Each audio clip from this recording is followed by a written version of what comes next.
This is going to sound like so much hate, and I swear it's not.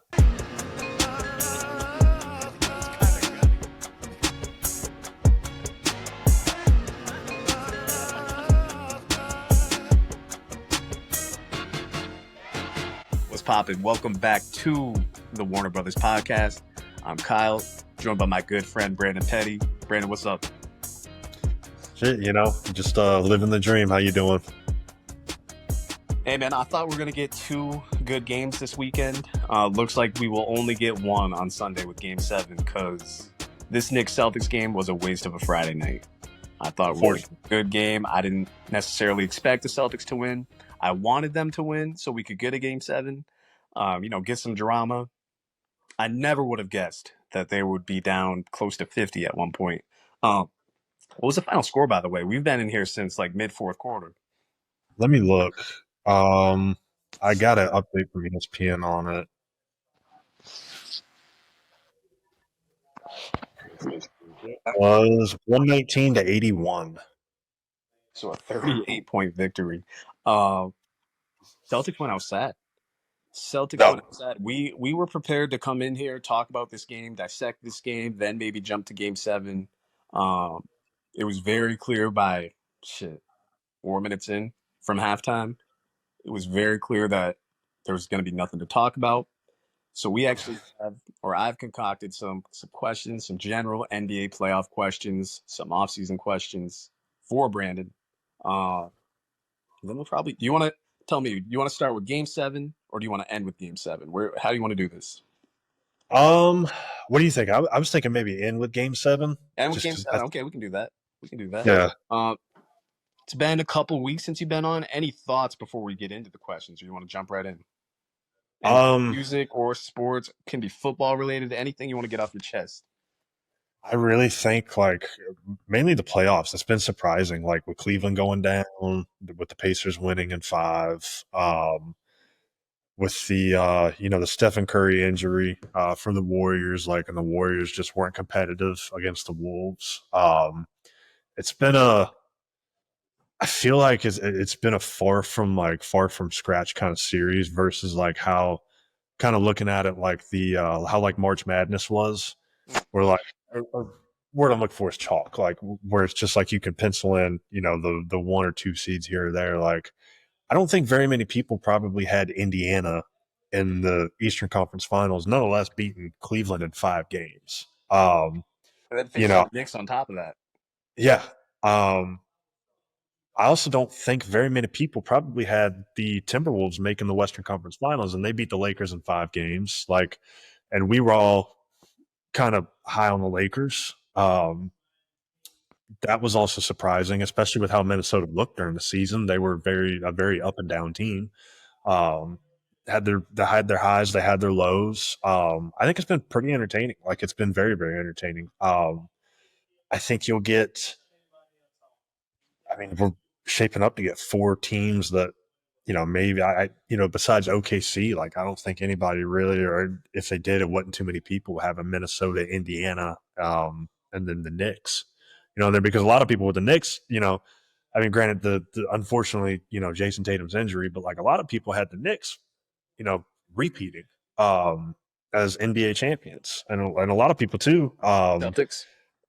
Oh, yeah, the Celtics. Sorry, the Celtics. A lot of people, too, including myself, I didn't think the Knicks were deep enough to make it to the Eastern Conference Finals. That's been my knock on them, is they're not deep enough. I actually remember, I think it was February, March, Keenan and I were talking, and he was saying, I forget the exact context, but I was saying, the Knicks are not a contender compared to the Cavs and the Celtics, but you almost have to make them a contender because, hey, if one of them suffers an injury, Knicks would be right in line. And, little did I know, that's exactly what would happen. Granted, still probably would have been 3-1 anyway if Tatum finishes that game out. But they benefited from the injury. Granted, they earned the right to be there. They were up 2-0 anyway, Tatum, but still a part of the reason why they are where they are. But shouts to the Knicks, by the way. Shouts to the city of New York. We know it's going to be goddamn Armageddon in the streets of New York today. So it's going to be crazy. One quick question before we get into NBA talk. How are you feeling about the Jacksonville Jaguars coming out of the draft, coming out of the offseason? I'm not gonna lie. I'm drinking the Kool-Aid this year. Like I really am. This is early for you. I feel like it's early for you. It's very early for me. Usually you're skeptical right now, I feel like. I'm fully drinking the Kool-Aid, but I'm also like cautiously optimistic. Like if that makes like I'm kind of teetering between the two. Like I think we're gonna finish above 500. I really think I think a lot of people are kind of like, which rightfully so, they're down on us, which I understand. We came off of a 4-13 season. But honestly, a lot of the times, all it really takes is a good coaching staff and a couple of tweaks to the roster. Um, I think if Liam Cohen's as good as advertised, if he can do the same things that he did in Tampa Bay with Baker, like I love our offense. Like if Trevor Lawrence can just get his head out of his ass and just play good football. Like I don't the thing is with Trevor, I don't need him to be the generational quarterback that he was hyped to be. I could care less about that. I just want him to go out throw for a minimum 4,200 yards, 30 touchdowns. Like you have no complete passes. You guys got enough talent around y'all to where if he can complete passes, you guys should be okay. Yeah. And I honestly like Brian Thomas and Travis Hunter, because Travis Hunter is going to play primarily wide receiver, they've already said, but like that's a nasty receiver duo. Like Brian Thomas already established himself last year as like one of the top 15 receivers in the league with Mac Jones at quarterback, with subpar quarterback play, because Trevor was hurt majority of the year. And then you throw Hunter into that, then Diami Brown at wide receiver 3. I don't think ETN is going to be on the team by midseason. I think he's gone. Traded. Yeah, I think he gets traded. I think it's Tank Bigsby, and I honestly think too, like the Bayshaw Tootin, our 4th-round pick that Timmy stole from me in our dynasty league. I think he's the real deal. But honestly, like I'm thinking 9-8, 10-7. Like I think it's going to be another one of those years where it's just kind of like a slugfest in the AFC South. I think whoever finishes at 10-7 wins the AFC South. Honestly. I think I agree with you on that general prediction of the AFC South. I think the AFC and NFC South are going to be very similar, as they've been. But I think it's gonna be a knockdown, drag out kind of thing. Like I don't think it's going to be a pretty end to the year. I could see it, like you said, 9-8, 10-7. Whoever wins that division, playing in that Sunday night game, week 18, because it's so down to the wire. I'm swiping notifications here. So 2 general questions off that. I don't want to get too far into this, but you don't like ETN as like a 3-headed monster with a 4-round pick, or even as a 1-2 with Tank Bigsby? You don't think that adds to the explosion of what that offense could be? I think it does, but the problem that I have with ETN, like, and I have nothing against him as a player. Like, I love ETN also. Like, I've always loved him. I loved him when he was at Clemson. I think it's a combination of 2 things. I think number one, he hasn't been the same since he had that Liz Frank injury. I think I could be wrong, but like I think he's lost some explosion. But also too, like if you look, and I understand we haven't had the greatest of offensive lines.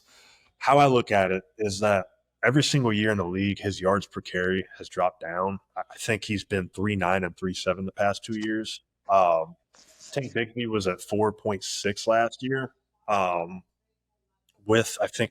With more carries, I want to say maybe I could be wrong on that. But the other thing is too, like the reason I say we should do that, well, I think they're going to do it. They got to give him a new contract. Like he's already 26. Like I don't really know if they want to make a 3 or 4 year commitment to a guy that's already that age. We see with running backs, like once they hit 28, a lot of them start to slow down. Unless you're, Derrick Henry, or, the best of the best.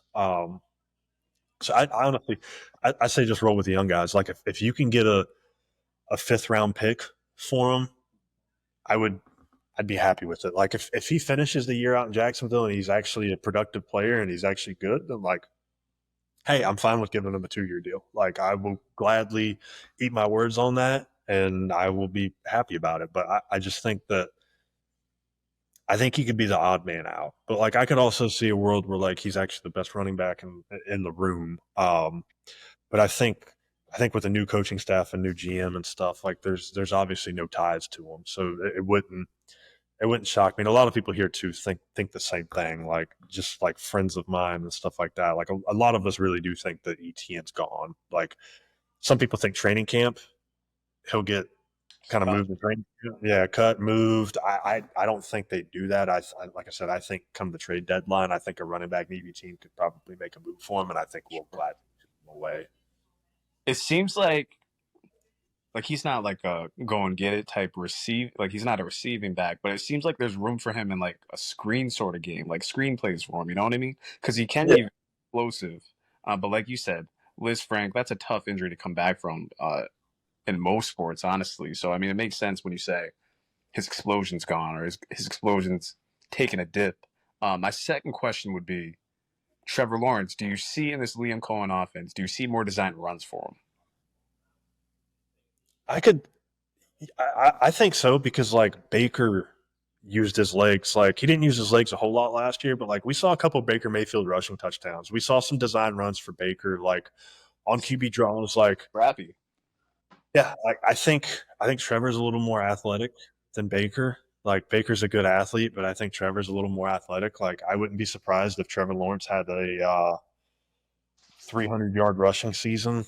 Like I think 350 with 3 or 4 rushing touchdowns. Like I think like it's necessary. Yeah, I mean it is. Like I wouldn't be surprised, honestly, too. Like I don't know if we'd go as far as running a read option, but like maybe maybe a couple of design draw plays, stuff like that. I also think too, I think he's going to kind of move the pocket a little bit more than what he normally does.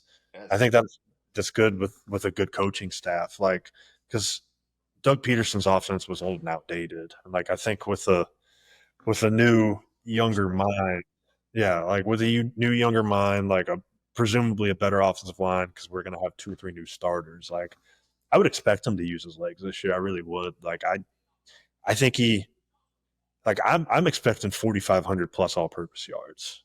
Like there's no reason why he can't. There's no reason why he can't. He's won every time he took off for like a 20-yard plus run last year. I'm like, why am I not seeing this every week? Excuse me. He is a very natural runner. Like it's not like he looks good running the ball, and he looks damn near explosive when he wants to be. You just wonder why he doesn't do more of that. And like you said, why he doesn't move the pocket around. That's one thing, like you said with Baker, whether it's design runs, he would extend the pocket more. He would extend plays way more than he did in Cleveland. And Trevor Lawrence, I think, is even better of an athlete than Baker, for sure. I mean, that's why he was such a generational prospect. We were sold. He has been much to criticism on the Warner Brothas podcast the last 2 years, especially just because of that, because of him being a generational prospect, and we're like we don't really see it. That being said, I agree with you. He doesn't have to be that generational prospect. He doesn't have to put up Peyton Manning numbers. I think he's talented enough to where he's just completing passes that are simple and putting pressure on the defense. We're like getting out of the pocket, turning a play that could be a sack, or if you don't get anyone open, go and get a 4-yard scramble. So you're playing at 2nd and 6 rather than 2nd and 14 or 2nd and 13, something like that. Yeah, 2nd and 10 even. Like I think he needs just to be more aggressive, but also just simplify the game for himself more. He seems to be pressing a lot in Doug Peterson's offense, at least. Like I think I don't like I said, I don't think he's got to be generational. I don't need all pro. Like if you can get to Pro Bowl level to where like my thing for him, like my thing for Trevor, I want him to be in the discussion at least for a top 10 quarterback. Like I want him to be in that discussion with Justin Herbert, like with with the guys that are in that tier, like your 6 to 10 guys. Like I want to, like I don't think he'll get to that 1 to 5, but like if he can get to that 6 to 10, which I think he can because he's super talented, like he's got the talent to do it. I just honestly really think that he needed to be broken down with a good coaching staff, because you had Urban Meyer, you had Doug Peterson, you had Press Taylor. Like I think you got to get too. Yeah, he's only 25. Like you can do it. Like so I think if he can get to that 6 to 10 range, then I'm happy with that. I don't need you to be Joe Burrow or Patrick Mahomes, even though I would love that. But, like, I don't expect that from him. Real quick, before we move on to the NBA, 10 words or less. This kind of went under the radar today. Brock Purdy signed his new contract, signed his extension. 10 words or less. Reaction. Holy shit, that's a lot of money. Okay. Well, what's the guaranteed money? I saw it was Let me look. 253. What the fuck was it? I actually saw this, or it's not 253. It was 256. I don't know what money, right? 53 million. Yeah, so it's 53 a year. Brock Purdy. So his guaranteed money is, let's see if it gives a breakdown. So it's 265 mil over 5 years. 181 million dollars in guarantees. Not terrible. Which is that's not. So you've got 265 for 5 years. Yeah, over 5 years. That's less than Daniel Jones' money then.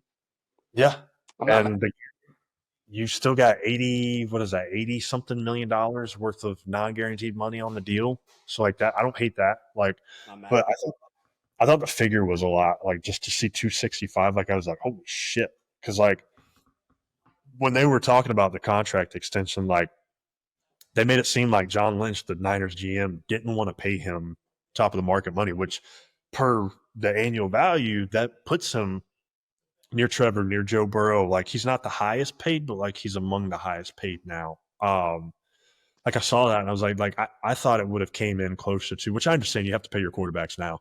I totally get it, but I thought it was going to come in closer to maybe like a 220 at the most. Like I was thinking, I thought it would be more than 40. So I was thinking 210 to 220. When I saw 265, I was like, damn, like great for him. But now all the pressure comes a lot. Like, granted, he had pressure on him before, but now you got to win. Now you got to win the big game. Now you've got to you got your money. Like now, it's time to go. Like we got to get back to the Super Bowl, and we need to win a Super Bowl this time around. Niners to me are, God, they're on the short list for most intriguing teams to me. I feel like their season could go either way, truly. Honestly, man, I stumbled upon this question yesterday that I'm dying to ask y'all.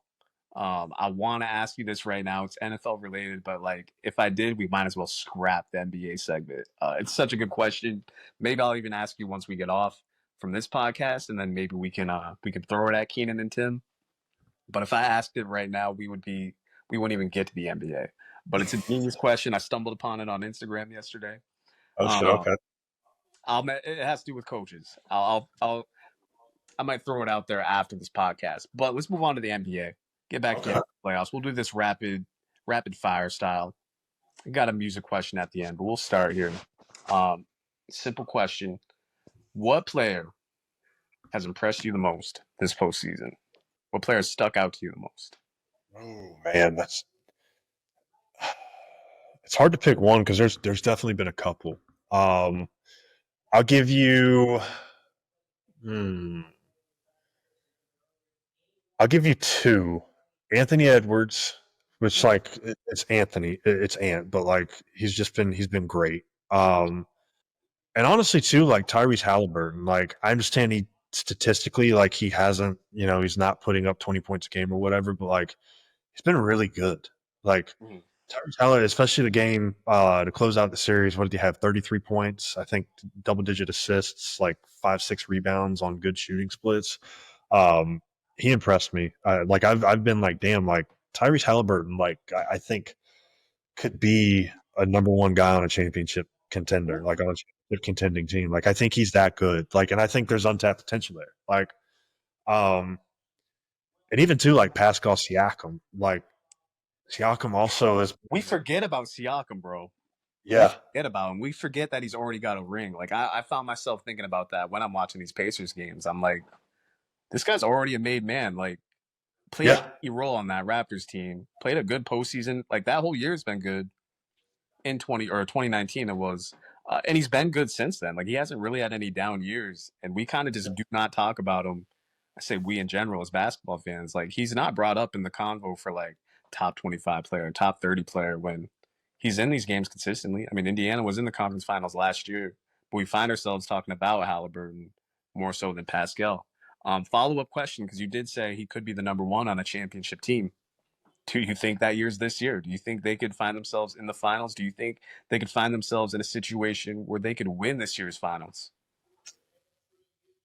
They got the depth for it. Like honestly, like the more like 'cause I was sitting there the other night. Okay, after they closed out the series against the Cavs, and I thought to myself like I kind of assumed like I was like, all right, let's say they're playing the Knicks. Okay, I understand the Knicks just beat the Celtics. I think if JT was still healthy and Kristaps didn't have his little whatever he's got going on, I think the Celtics probably win that series in 7 games. I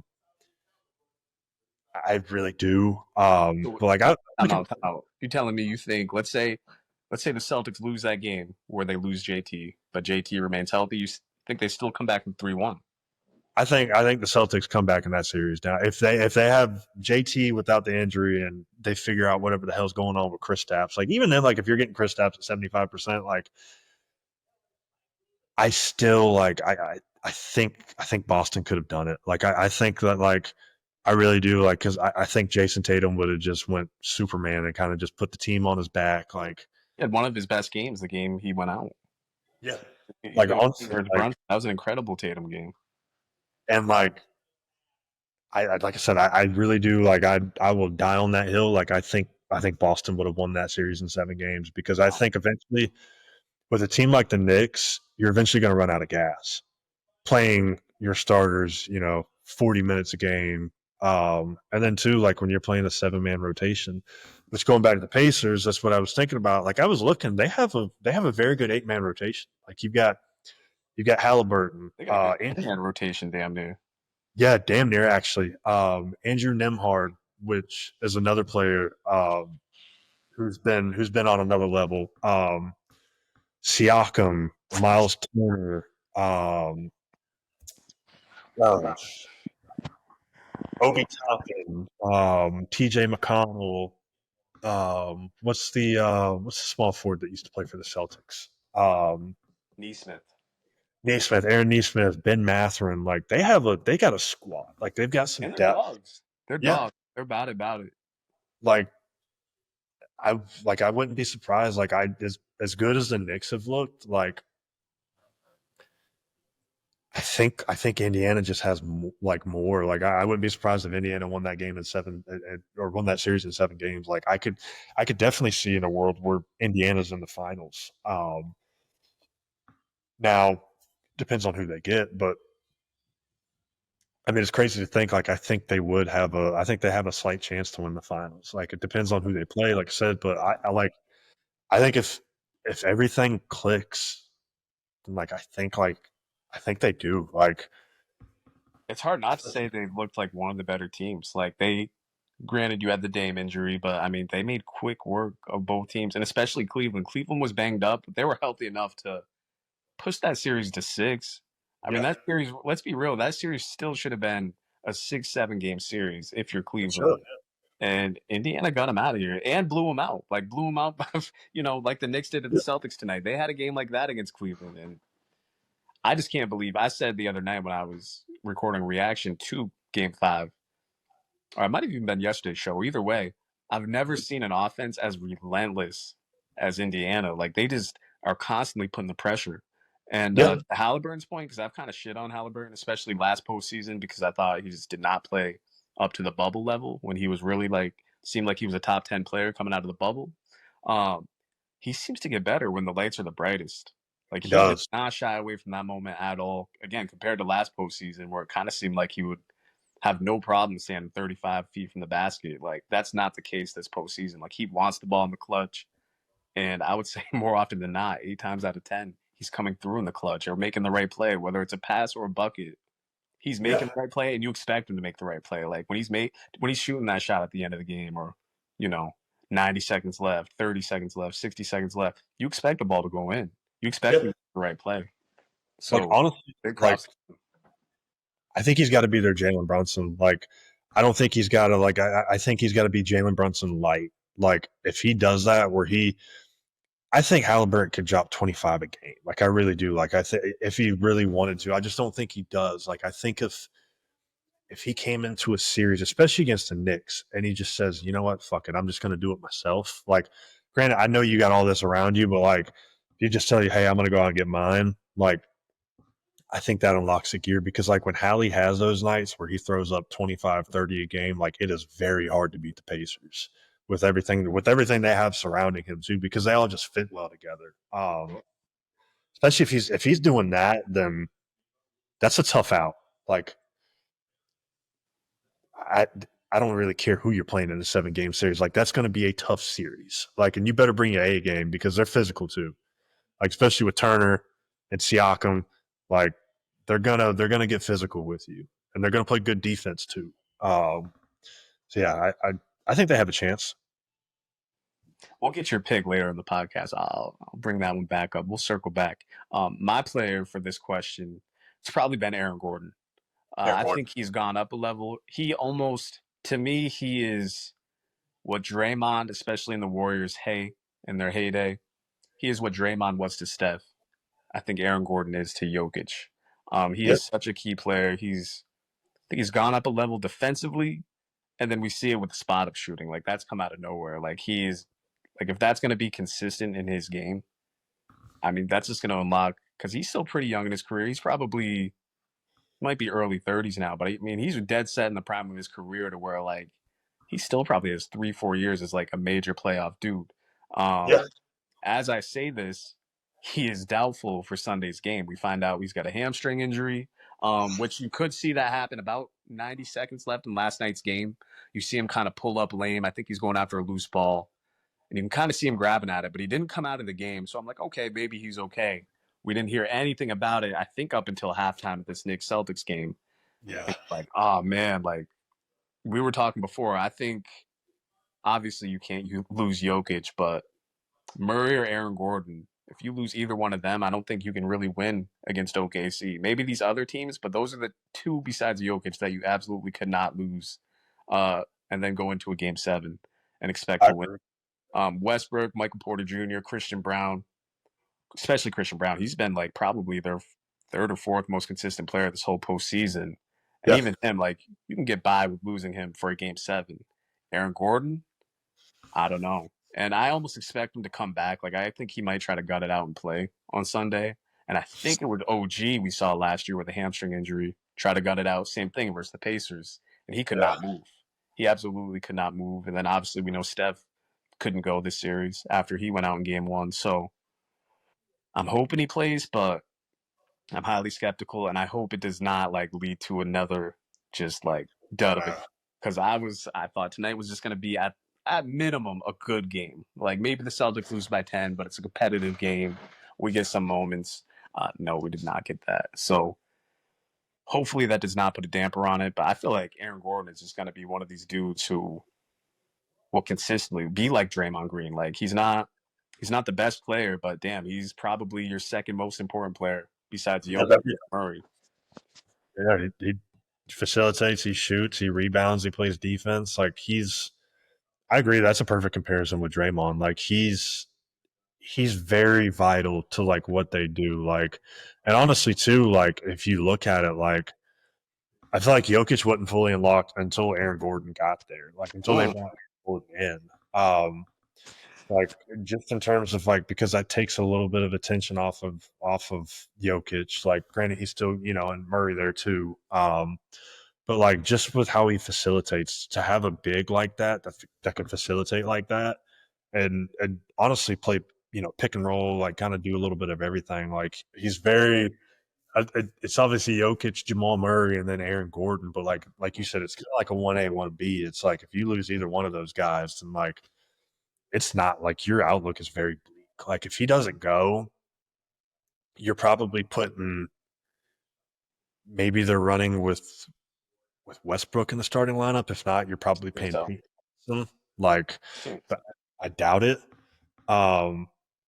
Which means that takes Westbrook off the bench. If you go with that, then you have Julian Strother as your lead guard off the. Yeah, if they lose Gordon, it could get ugly.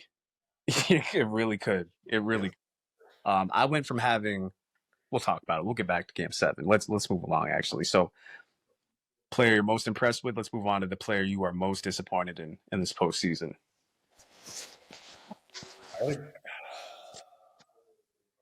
There's a lot, but like one that comes to mind for me is Darius Garland.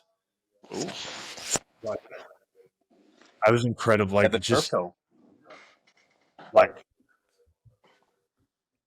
that was piss poor by him. Like honestly, You're like not cutting him any slack for the injury here at I all. couldn't subtract for the injury, but like even then, like if you're playing, you're playing. Like That's facts. because how I look at it, I don't care if you're hurt. There's two. You're hurt and then you're injured. If you're injured, then you're not playing. If you're hurt, like you're playing through it. I was disappointed with Darius Garland. I was disappointed with Jimmy Butler. Jimmy Butler, I was very disappointed with, especially and I understand Steph wasn't there, but like I don't know. Maybe Jimmy doesn't have it anymore. Maybe Jimmy doesn't have it in the tank. There's a couple of players I was disappointed with. I was disappointed with him. God, I mean, the list could keep on going, but I'd say Garland, but I'm going to put an asterisk by his name because of the injury. But probably Jimmy Butler, unless there's somebody else that I'm not thinking of. Austin Reeves would be another. Austin Reeves had a pretty bad postseason. He's a weird one. He's a weird one because you're in a rough position with Luka and LeBron, or not a rough position, but he was killing it down the stretch of the regular season, last month and a half, I would say. It's funny you mentioned Austin Reeves. I almost can't even remember what his first round was like. That feels like forever and a day ago, honestly. I would agree with you on Jimmy. I actually said the other day, he's clearly not a number 2 anymore. That's what they got him, was to be a number 2. But no fault of his own. Draymond's also, I don't think, a number 3 anymore. You know what I mean? So when Steph goes out, that team just almost looks, especially with one of them off the floor, they look like a G League team, honestly. It's a bunch of hustle players. He was on my list. Jimmy Butler was on my list. But the player I'm most disappointed in, and maybe this is extreme recency bias, it's Jaylen Brown. Tonight, I thought Game 5, you're coming off of JT getting injured. You're going home. Okay, you should have a motivated home crowd. You should have a motivated team, right? You're trying to win that one for Jason Tatum, whatever. Yeah. Tonight was really a night where, the people who think it's like a JT/JB thing, this is really a night where you can say, okay, I am on that level. I'm at least top 15. Yeah. Show y'all. I'm going to take it to Jalen Brunson. I'm going to go out and guard Jalen Brunson. I'm going to take over this game, which he did in Game 5. He was, first of all, he was a playmaker. I've never seen Jaylen Brown move the ball that well. Yeah, he was on another level. I was very disappointed in him tonight. It obviously wasn't him. Derek White didn't have a good game. Peyton Pritchard had no game at all to speak of, which you needed him to score if you wanted any chance. But I don't know. If you look at Jalen's stats, they probably didn't end up that bad. I think the last I looked, he had 22, 6, and 6. Yeah. But I don't know. If you're going to be – first of all, you're defending your title. You're in an elimination game on the road. You can't go down 40 or 50. I'm sorry. In some form or fashion, that's got to go on JB. And we were talking, Celtics had no energy at all. They did not – if you just didn't know what game that was, if you just put the TV on, were watching that game, you would think it was just a regular season game in January. They just no energy at all. And then on top of that, when he got benched, they called off the dogs in the third quarter. That's pathetic. He got benched. He's on the bench smiling. He did not look phased at all that they're down 40-50 in an elimination game. So very disappointed in JB. Yeah, he fouled out with 8 minutes or so left in the third quarter, and I did see that he was on the bench. And I get it. You're gonna joke around with your teammates and stuff, but me personally, I'd be pissed. Especially I understand what just happened to Tatum, but a game a go home game, I'd be pissed if we were getting blown the fuck out like that. Honestly, by 30 plus points. And you were saying, I don't really understand it. We just said, some of the key players they need to step up didn't have it. Porzingis hasn't had it this whole series, but I mean, the Knicks really only have 6 players. Yeah. If you said 5.5 players, I would agree with that. Their top 5 can match up with anybody, sure. even that top 6 if you include Mitchell Robinson. But then after that, it's Deuce McBride, and there's nobody else. Yeah. You're telling me the Celtics couldn't, again, compete to the tune of losing by 10 or 15? Like, they lose by 15. I'm like, all right, home game. Knicks probably had all the energy. You're missing JT. Maybe some of these guys missed shots at the end. But Horford, JB, Derek White, Drew Holiday, that should be enough. That should be enough. And you should be able to – I can't even put it on Missoula. Because, again, I mean, it seemed like in the first quarter it was close enough. I think it was 26-20 coming out of the first quarter, or 28-20. Yeah, 26-20. So I don't even know if I can put that on Missoula. Just a weird game overall. And yeah, honestly, weird series. Very weird series. I mean, you got to be – if you're the Celtics, let's say game 4 still happens the way it does and Tatum gets injured and he goes out.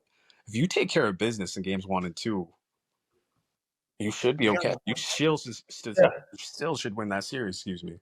So, yeah, I mean, Celtics can only blame themselves, and they will have a very, very intriguing offseason. That was already going to be an intriguing offseason, but I would bet my life that this team would have at least been in the conference finals coming out of whatever month, coming out of October, coming out whatever month of the season. I would have bet my life this team's in the conference finals at the least. And, you know, scary shit happens. You fuck around like that in games 1 and 2. I don't care what team you are. You deserve what you get. You know, the Knicks earn their right. I'm not calling the Knicks phony by any means, and we'll talk about the Knicks and Pacers soon, but, like, I think the Pacers should be favored in that series because of their depth, mostly. I think Brunson's the real deal. I think Towns is even the real deal. I think he's proved himself a lot, and obviously OG and Hart and Bridges, they've been earning their keep. You know, Towns he's played well. This is probably the best playoffs he's had, but he still gets into stupid-ass foul trouble. Yeah. I don't know. We'll talk about that series more. Moving on, though, because we're already at like a half hour in. What team that's eliminated, so they're not in the playoffs, so we got the final, we got 3 out of the 4 now. What team that's eliminated, though, are you buying stock in for next year? Oh, man. Look. It's kind of difficult because a lot of teams are going to have to make adjustments. Like, honestly, I think for me, it's got to be I think it's got to be the Rockets. Like, I really do. Like, that was my team, in which I ended up swapping last minute, going Golden State 7. But the Rockets were one of my teams, and a team that to me was like, hey, look out for this team. I think, and I understand it was a losing series, but playoff experience in general for young players like that is a very good thing. And like you got a young core with Jalen Green, Şengün, Thompson. You know, Van Vliet will be back. Dylan Brooks will be back. Cam Whitmore. You know, I'm assuming that we're going to get something out of Reed Shepherd next year, a top 5 pick. I'm going to assume so. So let's throw him in the mix. I don't know what their draft pick situation looks like, but I'm pretty sure they have one. I could be wrong, but I think they might have a top 20 draft pick. Maybe they trade it. I can't remember. But the Rockets, like, they're such a young team. Like, if they even get if those guys get a smidge better, then like I think that's a team that they certainly have the talent to be to at least contend for the number 1 seed. I don't know how OKC is going to look next year, obviously, but we're going to assume that they're probably going to be the best team in the West. Like, I would be surprised if the Rockets next year win 60 games, 62 games. Okay, and that's not even mentioning that they're in the Giannis sweepstakes. Like, that's like they should be the favorite just by trade assets. You know what I mean? I mean, yeah. And just like how they competed with Golden State. I completely agree with you. I mean, they were like, I expect them to lose. Like, I picked Golden State. I was kind of even dismissive of them, kind of the way I was of Indiana these last 2 years. I loved the hell out of them. Like, I loved watching them play, watching them compete this postseason. Coming out of that game 6, when Golden State only made 1 field goal in that fourth quarter, like I thought Golden State was pretty much done going into that game 7, especially because it was just Steven Adams that really unlocked it for the Rockets. But I mean, you talk about deep teams. The Rockets are damn near 9-10 deep. Udoka can coach. Yeah. They're scary going forward. Whether they keep the same roster or they make a trade for Giannis or whoever, they're in position to almost pick their destiny, honestly. I do want to say one thing. I think Amen Thompson next year, if he was their best player next year, I would not be surprised. I really wouldn't. He's on the come up, bro.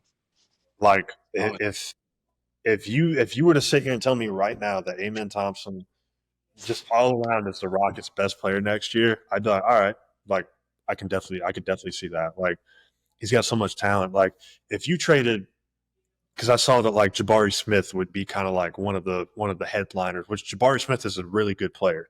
Jabari Smith, just a lot of box score watchers are just like, oh, like, he's a bust I think he was the 3rd or 4th overall pick out of Auburn. They're like, oh, he's a bust because he's not putting up 20 points a game. Well, he's on a team that has a 10-man rotation that has literally guys coming off their bench, Tari Eason, him, that could literally go for other teams and start on other teams. I completely agree. For other teams. Like Tari Eason and Jabari Smith would start on Miami in a heartbeat. Like, sure.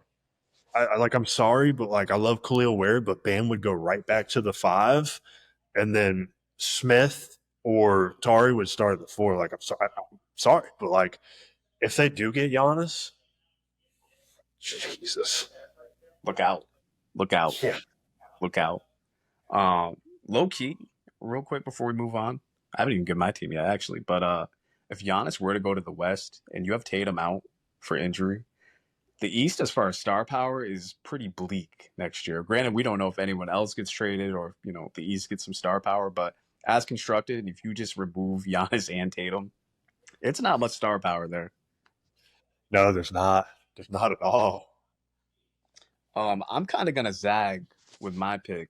You could actually put this team into the next category in the question I'm going to ask, but I kind of buying stock in the Grizzlies, honestly. Okay. You still got Ja, you still got Triple J, and you still got Bane. You fired your coach 2 weeks before the season ends, and I don't know if they're bringing back this Finnish dude that was their head coach.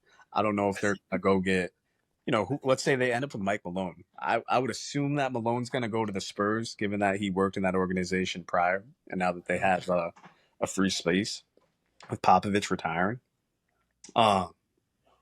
Let's say they were to get Mike Malone, though, or a coach at that level. I don't know who else is free agents out there for coaches, but I guess Budenholzer is too. Mm-hmm. But that roster, I mean, they're very similar to the Rockets in the fact that they got a lot of young talent, a lot of formidable talent, and Ja was out a lot this year. Low-key, Ja's like, last 3 years, he's not far from Zion as far as games missed. No, he's not. Very low-key. So, big if you can get 65-plus games out of Ja, why can't you be a 4 or 5 seed at least, right? And all that there, and that's a team that's been the 2 seed before in years past. So, I don't think, like Keenan's mentioned Ja as a trade option. I can't see Memphis giving up on Ja yet. He is their most popular athlete I think that franchise has ever had. That's including Zebo and that whole run and Marcus and all them. Like Ja is not only incredibly popular, but like still a lot. I mean, it's a guy who dropped 50 in a playoff game. Like he's got untapped potential. And if health is his only issue, obviously he's got the off-court issues, but that seemed to be been cleared up. If it's just staying healthy, keeping his shoulder intact, why can't you bet on that? You know what I mean? Especially with a new coach here. So I'm kind of buying stock when everyone else is trying to sell kind of thing. So I think there's a world where the Grizzlies, maybe they're not the Rockets next year, but they could at least be maybe like what the Pelicans were last year when Zion actually had his shit together for 50 games. You know what I mean? Like where it actually looked okay. Matter of fact, I mean, Pelicans aren't in it, but you could put the Pelicans in that category too.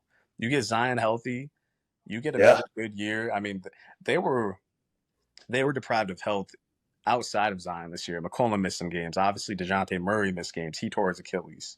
Herb Jones. Pelicans are going to be another team that are going to be, assuming they don't trade Zion, they could just be right in the mix this year too, this coming season too. So I tell you who I'm buying give me, and it's probably going to be an expensive share, which that's great. Give me all the shares as the San Antonio Spurs. Give me every share that you have of them because not a, the second overall pick, which they're probably going to end up with either Dylan Harper or Ace Bailey. I'm assuming probably Bailey. Mm. Um, yeah, give me all the stock on them next year, especially like with the healthy De'Aaron Fox, Stephon Castle, and Wembanyama. Like you're going to have all three of those guys playing together. Like, Yikes. yeah, Possibly Mike Malone as a coach, possibly an elite coach, just say, hey, we got this. Who I think he coached De'Aaron Fox early in his career. He was definitely the Kings. Maybe with the Kings for the Cousins era. He might not have coached Fox, but So actually, the Grizzlies did. It looks like they did hire Tumas Isalo. I guess that's what his name is. It said that he was they named took head. the interim tag off. Yeah, it says he was named head coach on May 2nd. So yeah, looks like he was. Yeah. I missed that. Okay, so no longer the interim coach. He is officially the head coach.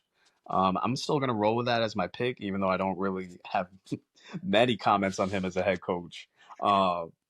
We can go on to the next category, though. So, what team that's eliminated do you think is on red alert? So, this doesn't necessarily mean like this could be like a Phoenix season where everyone was there, but everything didn't. You know what I mean? It doesn't have to be that they're going to trade anybody, but whatever way you see it, really, it's just gonna go bad. Whether it is trading someone, whether it's coaches getting fired, whether it's again like Phoenix, everyone's there, but shit is fucked up. However way you see it, what team's on red alert that was in the playoffs that is now eliminated? I'm going to give you. For me, it's Miami, and the reason it's Miami on red alert is because the fact that you can't run it back with the same roster. You've tried for multiple years, like you don't have enough. Like we made the play in, got through the play in just to get smacked by Cleveland in 4 games. Like, yeah, I think Mac is right. Yeah, you got to give up the whole narrative of Bam. Like, I love Bam Adebayo. I love him. Like, he's one of my favorite players in the league. You got to give up the narrative of him taking the next step. He's 28 years old. Like, 27, 28, it's not going to happen. Like, Tyler Hero, I think Tyler Hero is a really good number 2. He's not a number 1. But, like, honestly, too, a lot of it comes down on Spoelstra, too. Like, you got to, like, he's got to figure out whether it's him or bringing in another coach, you have to get an offensive-minded coach on that staff because our offense is terrible. When you say bringing in another coach, you mean like Like an assistant coach? Oh, God. Yeah. Okay. So yeah, I don't think Miami would fire Spoelstra. Absolutely not. I would tell Pat Riley to retire first before I fired Eric Spoelstra. Honestly, because Pat Riley's too old at this point, but it's like just because the fact that we've been running it back so much, and we did it with Jimmy. Like we did it so much. I understand we went out and got Kyle Lowry, but Kyle Lowry was like 36 or 37 at the time that we signed him. Like anybody with a activated frontal lobe could have saw that coming. But like I say red alert because like you can't run it back. Like if you keep on running it back, you're gonna be that 37-45 team. You're Miami, like you're a destination for top players. Like you have to go out and get whether it's whether you trade Hero or Bam or whatever, go get KD. Like I understand KD's available. I don't care. Go get KD. Go be competitive. Go be a top 3, top 4 seed in the East. Like because if not, like there will be a point in time, like if we keep on going 37-45, like Eric Spoelstra might, as crazy as it sounds, like we keep doing that, like Eric Spoelstra could be gone, like eventually. Like I wouldn't be surprised about it. Like if you keep on doing that, with the same stuff that we're doing now. So like I think it's Miami. The second team would be Orlando. I'll give you both Florida teams.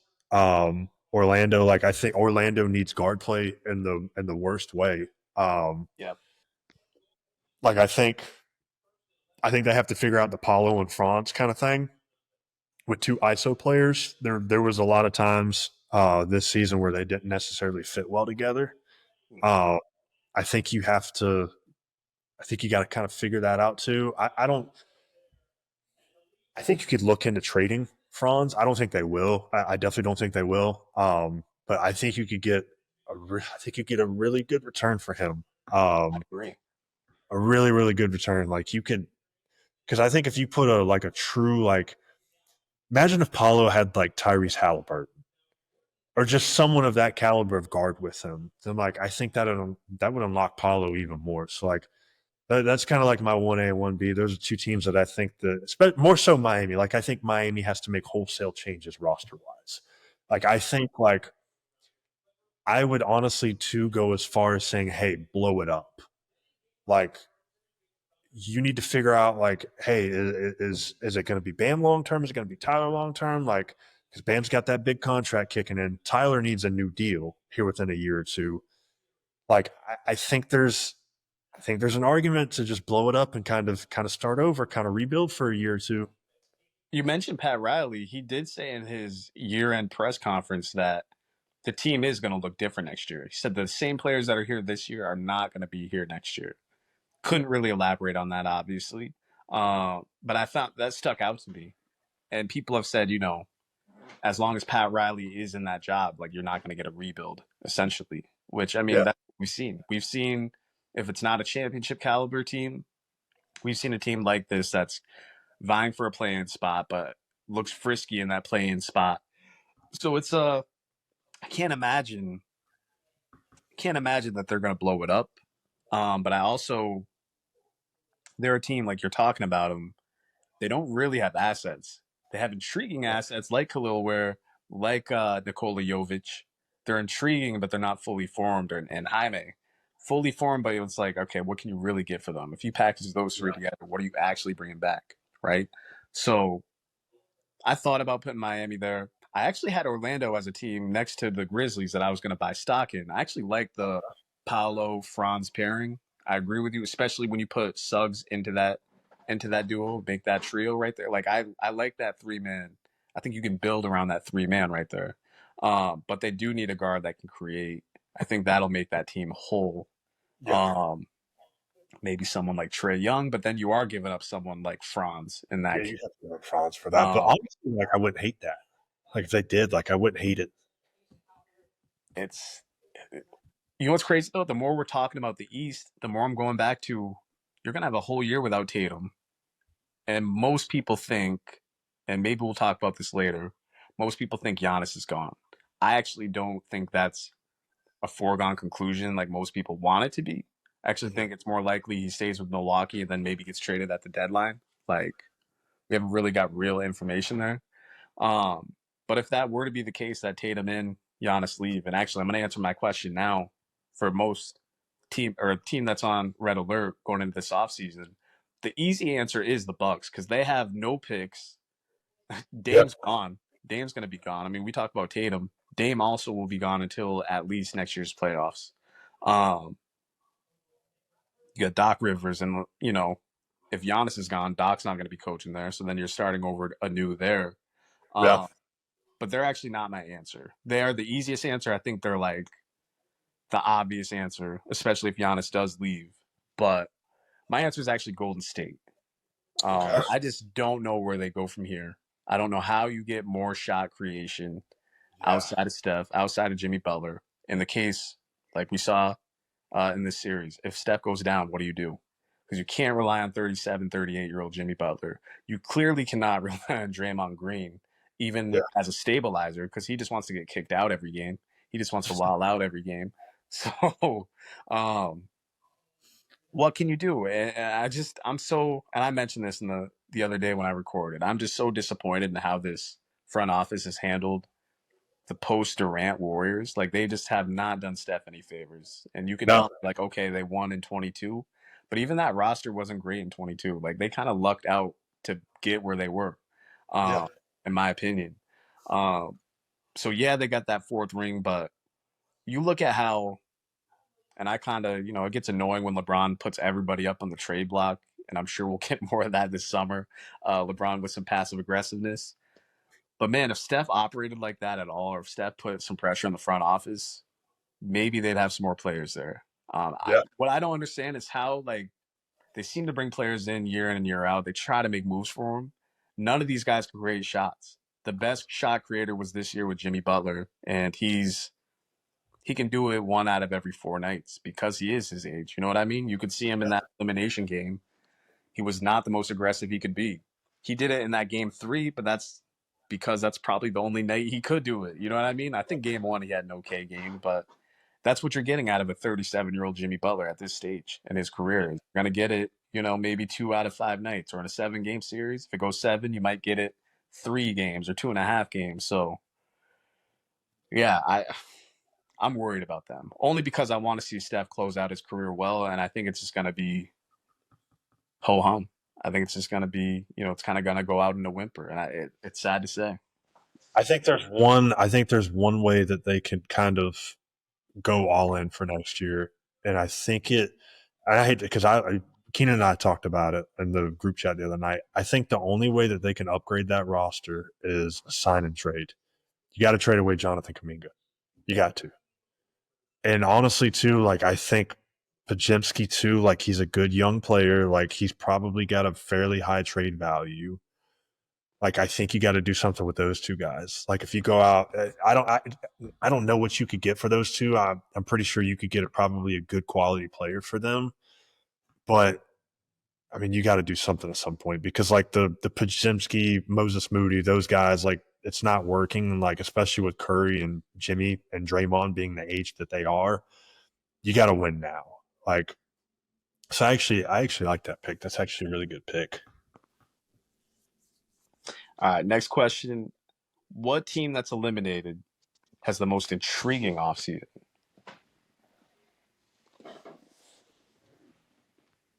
I'm going to go with – I'm thinking of two different –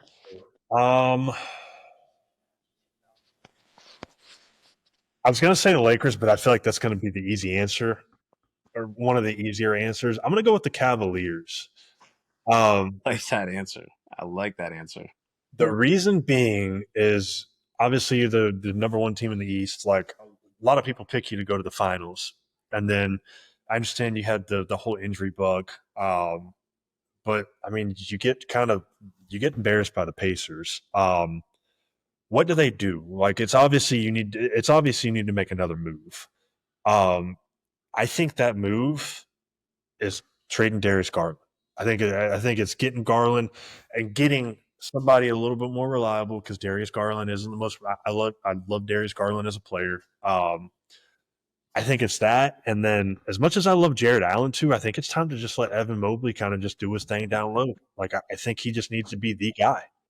Like I love Jared Allen, but like I think if you could. Maybe not both of them, but if you could take Garland, because the thing with Garland's still only like 23 years old.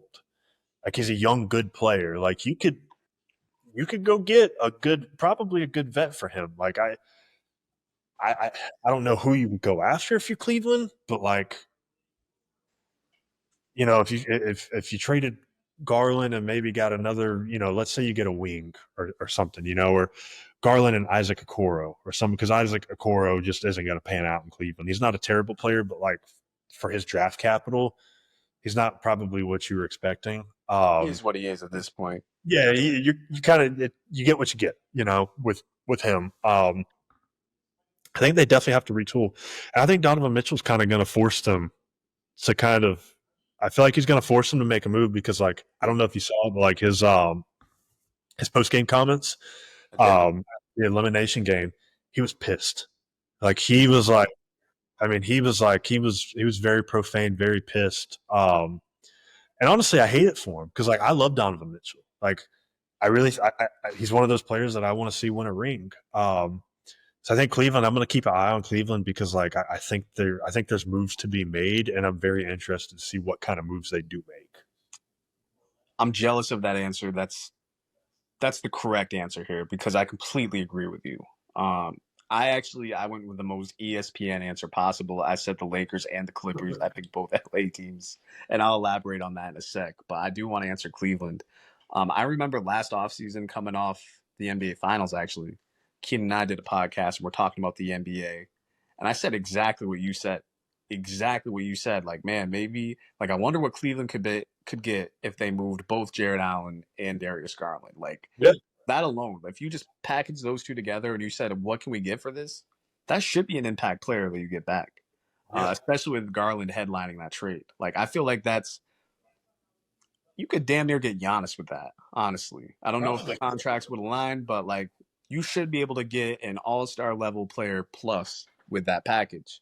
Yeah. And then, of course, as we know, they hire Kenny Atkinson and they win 64 games this season. And then they get banged up. Like Mobley was banged up on top of Garland, on top of DeAndre Hunter. Yeah. So part of me, the reason why I love that answer, Brandon, is because I also think they're fine if they stay put. I also wonder if everyone was healthy, and you could say this any damn postseason, but if everyone was healthy, who's to say they don't go 7 with Indiana? I certainly don't think it's a 5-game series if everyone's just healthy and if Garland's at full strength. Granted, it's the playoffs, and again, like, you're going to get banged up. That's what happens. So they probably overall are the most intriguing team. You're right. Like, they're probably more intriguing than the Lakers and Clippers, who I put, because of that reason, because I think they're fine if they stay put. Yeah. And I also think they're fine if they do trade Garland and Jared Allen. Because, again, Mobley can just straight up play the 5. He's thin, but you don't – Jared Allen's, like, almost additive. That's almost adding – it's like the Eagles with their defensive line. You know what I mean? Yeah. Like, adding another defensive lineman, you're just making it overpowering. That's kind of how I feel with Jared Allen on the Cavs. I feel like if Mobley played the 5 – what's popping? Kind of like a log jam, too, like if you think about it. Like, you in space, like a little bit. So I completely agree with you there. And again, keep going back to it, but Tatum's going to be out most of the year, we assume. And let's just say Giannis is gone. And even if Giannis isn't gone, they're without Dame. That's not going to be the same Bucks team. I almost think Cleveland's okay. And, we'll see how the East shakes out with the Pacers and Knicks. But, man, I kind of like Cleveland's chances against both those teams next year if you're telling me these are the exact rosters. That's why they're so intriguing. So I love that answer. As far as the Lakers and the Clippers, why I put them, I do think, and we kind of saw it, the Lakers were kind of landing Luka. I mean, that was kind of like just throwing a fucking grenade into the season, honestly. Like, no matter which way you put it, you know what I mean? Like, even though that's LeBron on the team, just putting Luka in there just shakes things up so much. And we almost kind of saw him fall into this almost like a superpowered Draymond Green role. Like, he kind of played more defense than we've seen him play in the last few years, talking about LeBron James, with Luka taking over the offense. I don't think he's going to do that for 82 games, but if you can get the obvious for Luka, which is a lob threat, if you can get that and just shooters, that's really all you need. We saw that in Dallas. Is all you need with Luka is a rim protector and shooters. And you add LeBron James onto that, it just doesn't seem like they need much, right? Granted, the West, as we know, is always going to be loaded. Unless there's injuries next year, they're just going to continue to be loaded. It's going to continue to be a tough conference. But as we've seen with Luka, he's a cheat code. And it seems like you can put anyone around him, and you're gonna be a 50-win team. And then, LeBron's going to be 41 next year. But I don't know. It still seems like they should be a successful team. So if they can round that team out, I think they're a contender. Clippers, why they're so intriguing to me is because they did not have expectations. This was the best Kawhi season. We've actually seen him. Granted, he started in January and not October. But this is the first season from whenever he started that we actually saw him finish the season. You combine that with the season you got from James Harden, with the season you got from your bench, all your role guys. Zubac was one of the most improved players. Great defensive team. Where do you go? Because you competed with a team that's going to be in a Game 7 with the favorite coming out of the West, right? Could have easily been the Clippers. They could have easily been in this position, in my opinion. Like, I think I even said before the playoffs, whoever wins the Denver Clippers series will be the Thunder. I think I even said that. Yeah, you did, yeah. So, I mean, now you lose in round 1. All these guys are a year older, and again, you just don't know what you're getting from Kawhi year to year. So, like, what do you actually do? Do you blow it up? Do you round out the team? Do you try to go for star power? I don't know if you saw this. I don't know where this came from or why he said it, but Lonzo said LaMelo Ball is going to end up on the Clippers next year. Did you see this? I did not, no. He said, pretty sure he said Dylan Harper's going to go 4, which I don't even pay attention to any college basketball or mock drafts, but everything I've heard so far is it's like there's no way Dylan Harper goes past 3. He said Charlotte's going to get Harper at 4 and that LaMelo is going to go to the Clippers. No further context. That was it. That would be interesting to say the least. I wouldn't hate like if you're getting a healthy Melo. Like a lot of people sleep on Melo. Like if Melo's healthy, like he's a top 25 player. Like is that at the least he's explosive. At the least he's explosive, and you get real players around him. Like he's obviously going to be a force in a playoff series. It's a matter of can he stay healthy, et cetera, et cetera. I do want to throw in. We mentioned the group chat here a couple times. We didn't reply to this. No one replied to it, but Keenan threw in the other day that the Lakers are going to trade LeBron back to Cleveland for Jared Allen. So Jared Allen's going to be the pick and roll guy that Luka needs, and then LeBron's going to go back to Cleveland, finish out his career there, and be an important role for them, along with Donovan Mitchell, along with apparently Evan Mobley and Garland. I don't necessarily see that happening. I can't imagine LeBron getting traded. It does make sense. When you say it out like that, it makes sense, but I also can't imagine LeBron would be, just the way LeBron is, I can't imagine LeBron being cool with like, yeah, I got traded for Jared Allen. I can't imagine him waiving his no trade clause for that. But yeah, the way Keenan laid it out, like, it could happen. It technically could happen. I don't believe it will happen, but it's a sound plan on both sides of the coin. So I can't argue it. I can't hate it. I just can't see it happening. That's hard to see. Like, it's really hard to see, especially too because Bronny's there in LA now. Like, I feel like it's got to be for him to get traded. Like, I feel like Bronny has to go with him. That would be the thing, yeah. That would be the other part of it. The LeBron Bronny package. But like, if he made it, like, if he came out and said, "Hey, it's my last year," like, if he just decided the next year was going to be his last year, like, I think, like, if he had the choice, like, I think he would probably want to end. I don't know though, because he loves LA. Like, I mean, that'd be interesting. But I think let's say if it were to happen, let's talk hypotheticals here. If it were to happen, I think that I think Cleveland would be the easy favorite. Like, if that happened. Very interesting. Like, very interesting. If you're just giving up Jared Allen and like picks for LeBron, and then you still got Garland, Mitchell, Braun, DeAndre Hunter, Mobley, Ty Jerome, Okoro, like, yeah, they got options. Yeah. While we're on wild trades, I'm gonna throw this out because I haven't heard this one thrown out, but it's another one like Keenan. Like, it could happen. I don't see it happening, but like, why not? Why not? Why wouldn't the Celtics throw themselves in the Giannis sweepstakes and give up Jaylen Brown for Giannis? Why wouldn't they do that? Again, I don't know because contracts and everything's different with this new CBA. I don't know what does and doesn't line up. But if they were able to, why wouldn't the Celtics be like, hey, especially with Jason Tatum being out? If Jason Tatum was healthy, I get it. All right, you want to keep JT and JB together. But with Jason Tatum being out, and they're clearly not going to trade him, they're going to be probably extra dedicated to him, assuming he comes back healthy and, can at least play full seasons when he comes back. Yeah. You just say, fuck it. Like, let's reboot it with Giannis and, see what we got for the rest of his career. Yeah, but honestly, like, kind of would put you in win now mode, even with Tatum, like, in worst case scenario, keep you afloat in the East to where you're probably still, with everything else that you would have around him, you're still at the worst, I think, a 5 seed, like at the very worst. And you got a team ready made for him. Like, you want shooters around him. Boston's got that in spades. Like, everyone can shoot on that team. So yeah.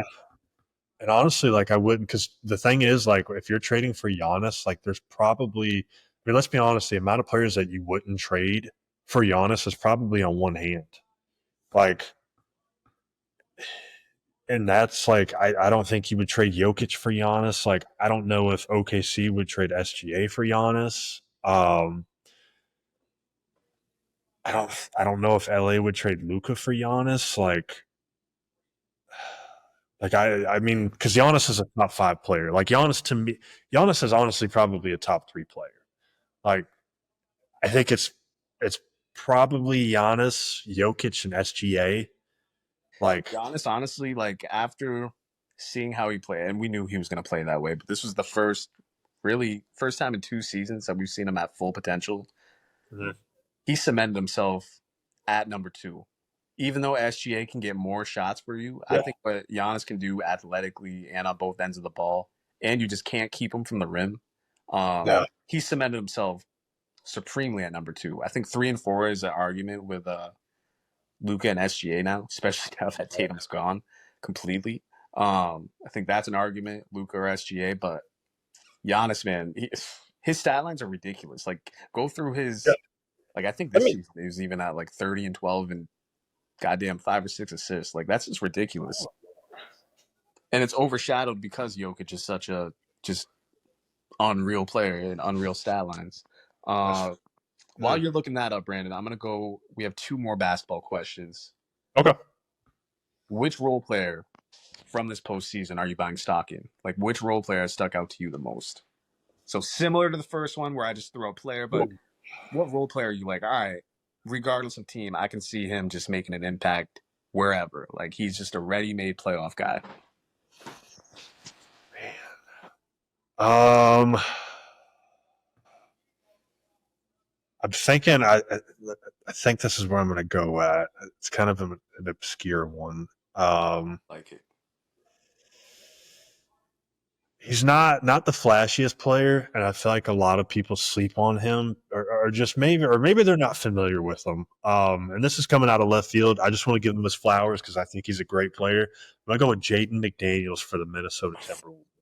He's probably my favorite role player.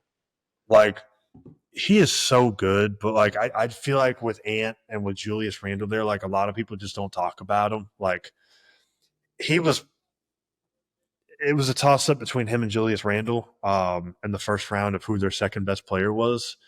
McDaniels was averaging like 18 points a game or whatever. Like, and he's just honestly just night in and night out. He's so consistent. Like, he's going to get you 15 points a game. He's going to rebound. Like, he's good on defense. Like, to me, he is just kind of honestly like a perfect player to where you could insert him onto not just any team, but like any playoff team in general. And he's going to help. Yeah. Like, he's going to help out. Completely agree. Like, he's so good. You know how people say, like, you remember like the whole like untucked jersey Kyrie, playoff Jimmy, which now like that's a thing of the past. Maybe even what was it? The like ninja headband Jimmy, like all those version of players. Yeah. Jaden McDaniels at home in the playoffs specifically, like it seems like he's never had a bad game at home. He actually would have been my answer for this, except like he had an amazing postseason last year, so I kind of feel like he was overdue. But I completely understand why you pick him because he is such an impact player. He's such a plus defender. Yep. And like I swear to God, like anytime they are at home, I don't think I've ever seen Jaden McDaniels play bad. Like he is just such a dog, and Thanks. So. Yeah, I would want him on my I would pay him probably whatever money because I do think he's got all-star potential on top of whatever he's showing. And like you said, 18 points a game, he shows real offensive prowess. When he gets a wide open 3, I always think it's going in for whatever reason. So, I completely agree with you. I kind of cheated on this one. I got 3 different players. Okay. Though you mentioned this player earlier, Jabari Smith. He really impressed me. He seemed very poised for his age in this postseason.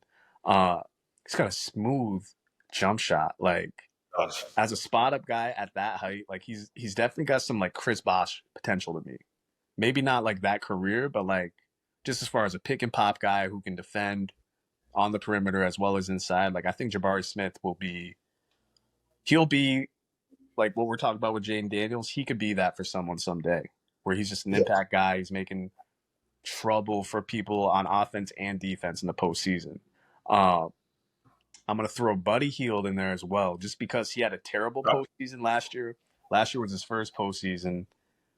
And with and without Steph, Buddy Hield, especially in that Game 7 against Houston, stepped it up. And, if you can shoot on top of making big shots in the playoffs, you're always gonna find a role on these good teams that are playoff teams. So I could see him having a fruitful playoff career, whether it's with the Warriors or whoever else in his career going forward. Um, and of course, no one actually knows Buddy Hield's real age. Remember that? Like he's actually like 2 years older than whatever he was in college or some shit like that. Yes. He said it's 30s now or something. Yeah, so he might be like 38. So he might like retire next year if his if his age is all that fucked up. Actually, let me see how old he is. I think he's like 32, but I mean, it could be one of those Manute Bowl situations where this motherfucker is like 40. But 32, yeah, he is 32. He turns 33 in December. So that means, yeah, I think coming out of what was it? He was at Oklahoma, right? Yeah, it was Oklahoma. He was like 20. They found something else where he was like 25 when he was listed at 23. It was like a 2-year age gap. I'll have to look it up. It was something weird. And then the last player I had, and this is kind of overdue, like you said with Jaden McDaniels, because this guy had a good postseason last year. Another one that seems to raise his game, and that's Andrew Nemhard. Great pick. Tough as nails, seems to make shots whenever.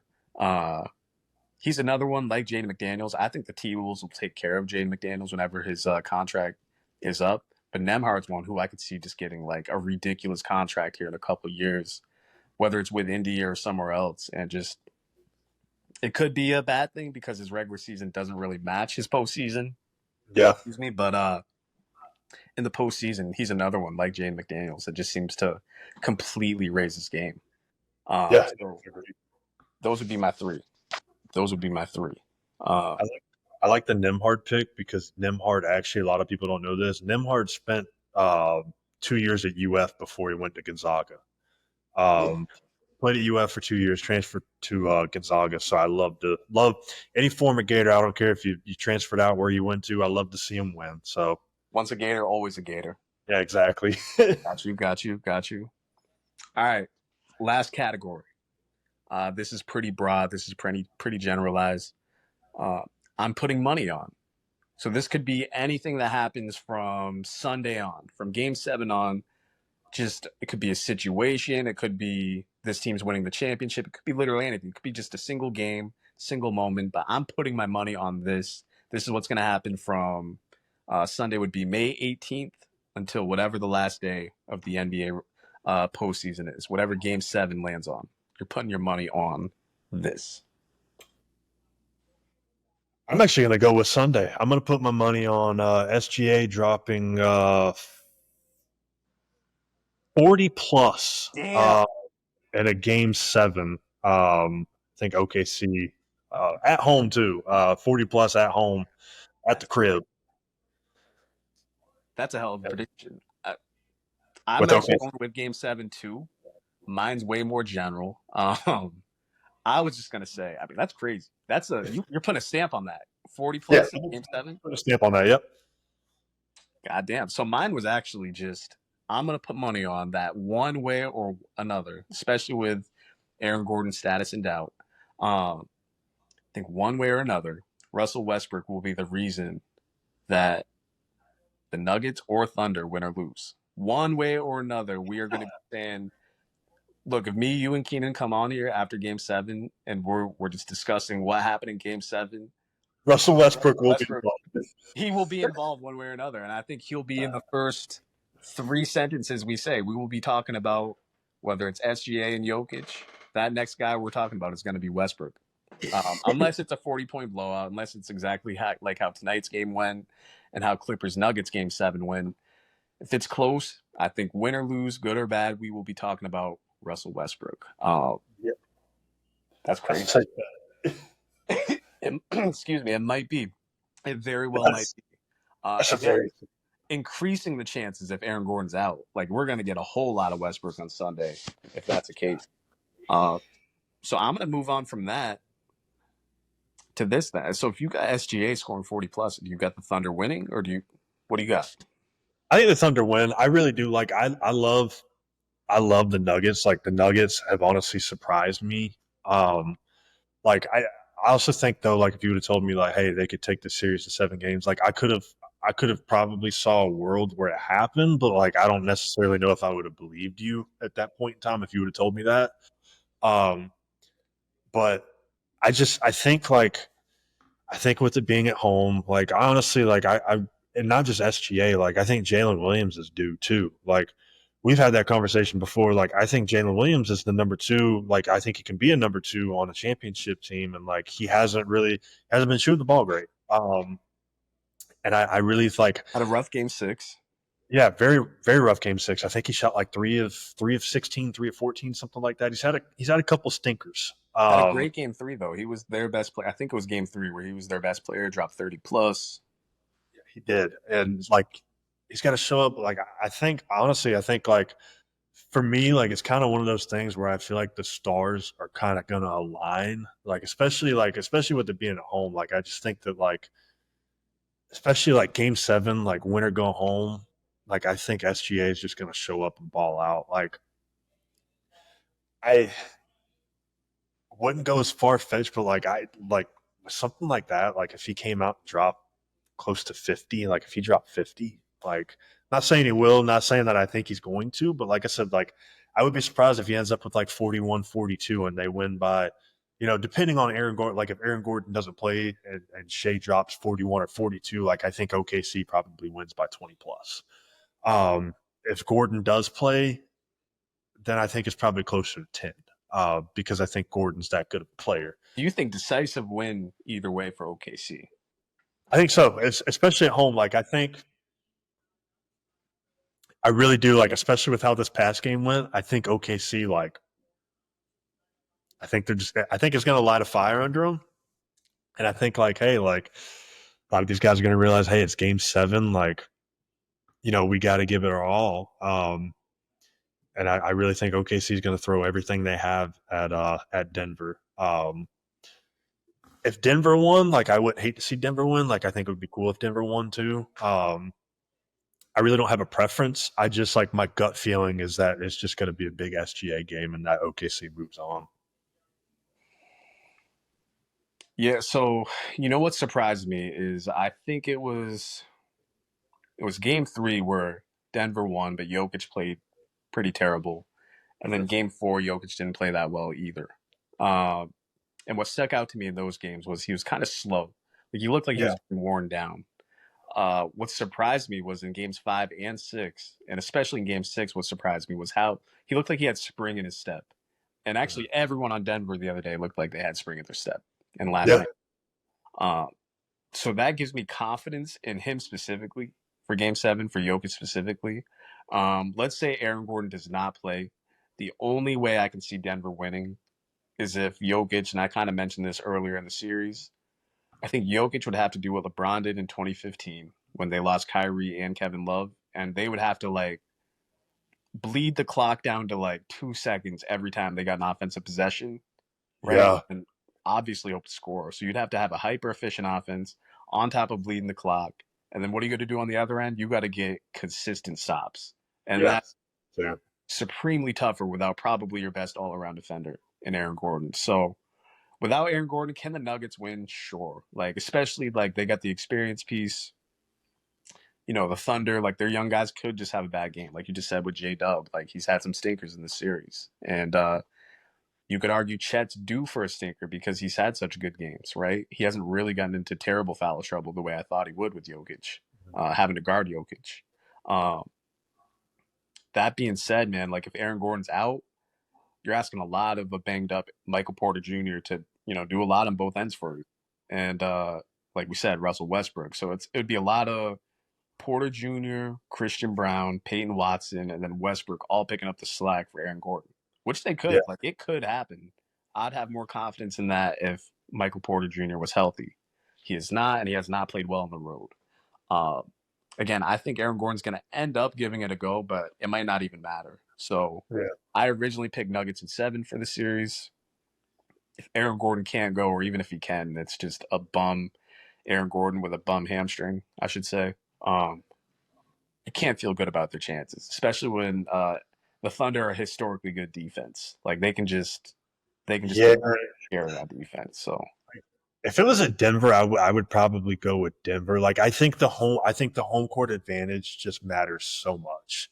Like if it was in Denver, like, and honestly too, even if Aaron Gordon didn't play, like I think if it was in Denver, like I probably like I think you could probably talk me into. I don't think if Gordon was out, I don't think I'd pick Denver at home because of, like we discussed earlier. But if Gordon's healthy and it's in Denver, then I'm riding with Denver. Like I think, especially a game 7, like I think the home field or the home court advantage is a multi-point swing. Like I really do.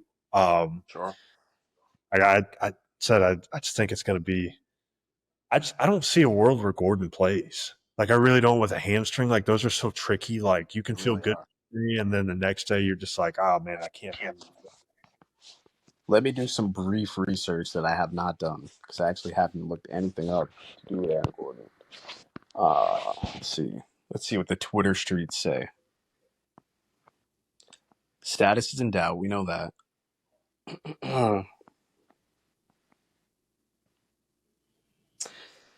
Aaron Gordon is all but expected to unfortunately miss Game 7. That's what one of these Twitter doctors said. There simply isn't enough time to prepare the hamstring tissue to play effectively enough with just 2 days in between. Even if the strain is very mild, grade 1, his effectiveness will be severely compromised. Yeah. So, I mean, it's going to be a lot of what we saw with OG in Game 7 if he were to play. I see a couple questionable tags rather than doubtful, but it says grade 1 would normally be a 1 to 2 week injury, which they're saying he might have. And a grade 2, which I'm assuming what Steph had, would be 3 to 6 weeks. Steph had a grade 1. Did he have a grade 1? Steph had a grade 1, yeah. And he still missed. That's really all we need to know right there. If Steph got injured in a Game 1, couldn't even make it to a Game 5, which was about a week and a half total, I think. Yeah. That tells you all you need to know. So we're probably not seeing Aaron Gordon. If he did, it's probably going to be 12 minutes if we're lucky. So that's, goddamn. We just got this bum-ass Game 6 today. I almost said Game 7. We got this bum-ass Game 6, Celtics-Knicks, and we're probably going to get exactly what you said, which is probably, the Thunder leading by 8 to 12 most of the game and then pulling away for a 20-point victory with no Aaron Gordon because he really is that important to the Nuggets team. Yeah. So that's disappointing news. Nobody wants to see that either. Like, I don't want to. You don't want to see it. I don't want to see it. Like, the Nuggets got to make it as ugly as possible. Like, they got to be out there playing damn near hockey on Sunday if they want to make this a game. And it could happen. Like, that's the thing with Game 7s. You really never know. We've seen weirder things in Game 7s. Seen better teams than the Thunder go down. The Thunder thing with them, they're just so rock solid defensively. Like, a bad defensive day is a good defensive day for most teams with them. Like, they're just so physical, so well coached defensively. Like, it's tough seeing them having a bad game on Sunday. So we'll see. Very disappointing news, but hopefully we can at least get a good game out of that. Moving to the Knicks and Pacers, looking ahead to that. You've kind of already said, like, you're favoring the Pacers. Mm-hmm. What do you see? Like, who you picking? How many games? I'm going to go with the Pacers in 7. I think it's a 7-game series. Like I said, I think, like, the biggest thing, like, I keep on coming back to the depth, like, with the Knicks depth. Like, I just worry that, like, I worry that they're going to run out of gas. Or, like, and obviously I'm not wishing injury upon anybody, but, like, what happens if someone gets hurt? And I'm not going to name anybody because I'm not going to do that because I don't want to jinx anything. And again, I'm not wishing that on anybody. But if somebody gets hurt in the Knicks starting lineup, like, and depending on who it is, you can't lose anyone out of that 5, really. They can't lose OG. They especially can't lose Hart's the heartbeat, but you can't, no pun intended there. You can't lose any of those swing guys. Obviously, can't lose Brunson, and you can't lose Towns. Like, weirdly, Towns is no, they can't lose anybody. I was gonna say Towns because you have Mitchell there, but you really can't lose anyone. Yeah, you can't. The only player you could lose is Deuce McBride, really, and he gives you quality minutes off the bench. But he's their 7th and only guy that can create. That's off the bench. You want to talk about jinxing? I think it was. When was Game 3? Or excuse me, when was Game 4 of the Celtics Knicks? That was Tuesday night, maybe? I can't remember. But me and Keenan recorded this past Sunday. And we were saying, like, yeah, there's players banged up. Like, we lost Dame. Okay. And we've had, like, the Cavs injuries. They were banged up. But we're like, by and large, this has been, like, the healthiest playoffs in a while for stars. What happens? Tatum goes. So hopefully nobody. I'm not even going to say. I'm not even going to finish that sentence because we already saw what happened. So yeah, I've already got my jinx in. I don't know why I said it because Celtics Nation can blame me for Tam going down. Obviously, we'll talk about the Western Conference Finals once Game 7 wraps up. But again, I mean, how do you not favor the Thunder and favor the Thunder heavily with Aaron Gordon